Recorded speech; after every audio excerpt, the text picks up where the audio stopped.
اسلام کی ابتدا ایک چھوٹے سے گروہ سے ہوئی۔ مکہ کی وادی میں جب رسول اللہ صلی اللہ تعالیٰ نے توحید کا پیغام دیا تو قریش کے سرداروں نے شدید مخالفت کی۔ مسلمانوں پر ظلم و ستم کا بازار گرم ہو گیا۔ کمزور، غلام اور غریب لوگ خاص طور پر نشانے پر تھے۔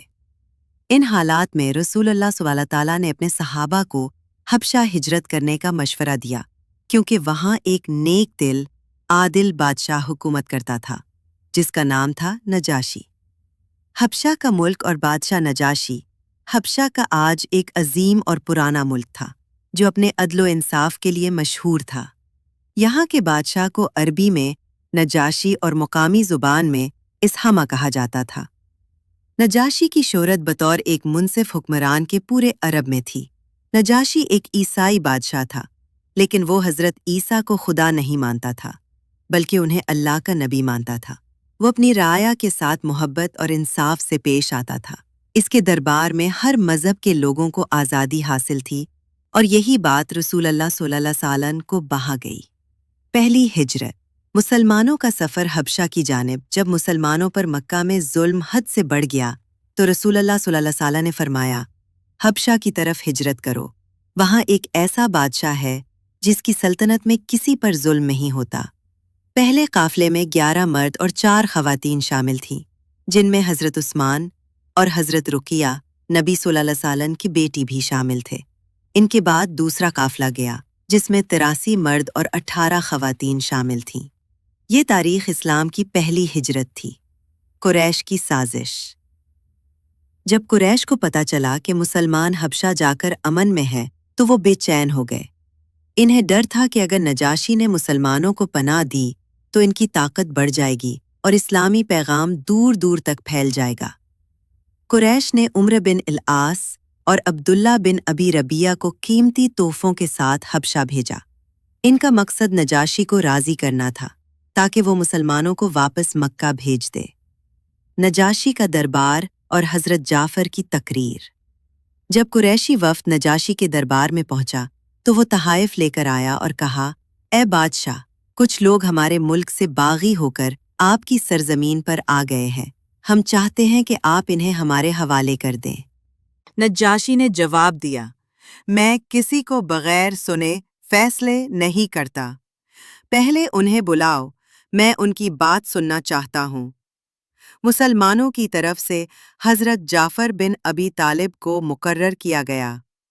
جب نجاشی کے دربار میں سوال کیا گیا کہ تم نے اپنا دین کیوں چھوڑا، حضرت جعفر نے کھڑے ہو کر پورے وقار سے فرمایا، اے بادشاہ، ہم جہالت میں تھے، بتوں کو پوجتے، حرام کھاتے، ظلم کرتے، رشتہ داروں سے تعلق توڑتے، کمزوروں کو دباتے۔ پھر اللہ نے ہمیں ایک نبی بھیجا، محمد صلی اللہ علیہ وسلم۔ وہ سچے، امانت دار اور نیک ہے۔ انہوں نے ہمیں سچ بولنا، نماز پڑھنا، روزہ رکھنا، زکوٰۃ دینا اور ظلم سے بچنا سکھایا۔ نجاشی نے کہا، کیا تمہارے نبی نے حضرت عیسیٰ کے بارے میں کچھ فرمایا؟ حضرت جعفر نے سورہ مریم کی آیات پڑھیں جن میں حضرت مریم اور حضرت عیسیٰ کا ذکر ہے۔ نجاشی کی آنکھوں سے آنسو بہنے لگے اور وہ کہنے لگا، یقیناً یہ کلام اور حضرت عیسیٰ کا کلام ایک ہی نور سے نکلے ہیں۔ نجاشی نے مسلمانوں کو اپنی سرزمین میں رہنے کی اجازت دی اور قریش کے تحفے واپس کر دیے۔ اس نے کہا، یہ لوگ میرے مہمان ہیں اور میں انہیں تمہارے حوالے نہیں کروں گا۔ نجاشی کا اسلام قبول کرنا۔